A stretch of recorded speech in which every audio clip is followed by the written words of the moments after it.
उत्तराखंड में आई भीषण तबाही में सिर्फ इमारतें ही नहीं टूटी, उस तबाही ने सिर्फ गांव ही नहीं उजाड़े, उम्मीद ही नहीं उजाड़ी, आसरा भी तोड़ा है। सपने पूरी तरह से धराशायी हो चुके हैं।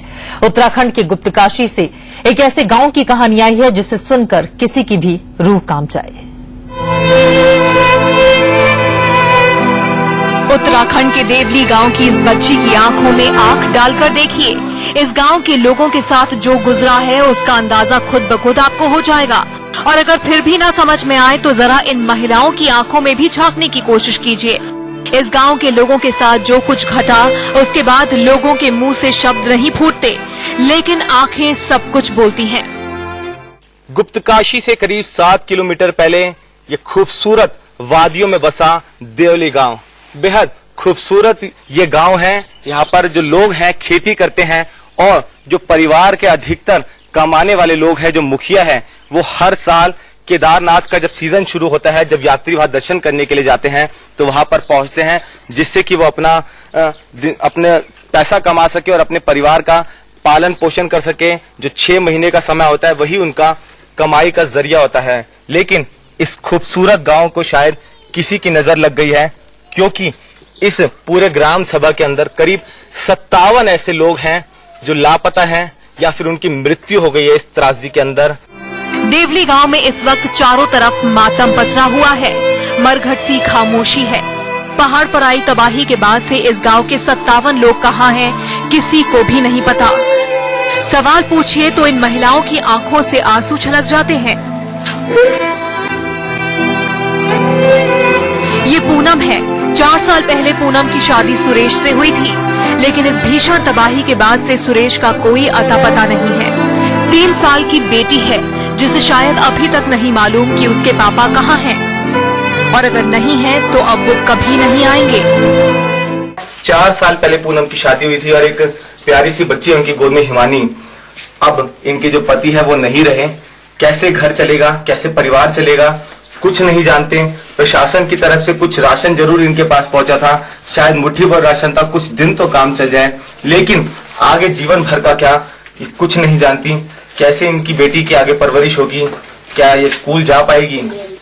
क्या नाम है आपके पति का और कहाँ दुकान चलाते थे वो? कहाँ दुकान चलाते थे वो? कुछ पता नहीं चल पाया अभी तक उनका? प्रशासन से कुछ और मदद मिल पाई आगे के लिए? कुछ आपको कुछ योजनाएं बताई हो कि कैसे आपका पुनर्वास होगा, आगे कैसे जीवन चलेगा? बेटी पूछती है बार बार पापा के बारे में? क्या कहती है? पूछती थी।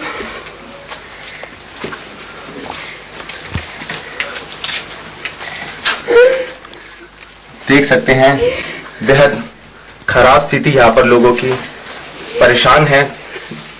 जो घर का मुखिया था वो अब इस दुनिया में नहीं रहा। बच्चे सवाल पूछते हैं कि पापा कहाँ हैं, कब लौटेंगे, लेकिन उनको जवाब दे तो क्या दें। पूनम की आंखों में रह रहकर सिर्फ आंसू बहते हैं, और यही हाल मीरा का भी है। मीरा के पति कृष्ण कुमार भी इस भीषण त्रासदी का शिकार हुए।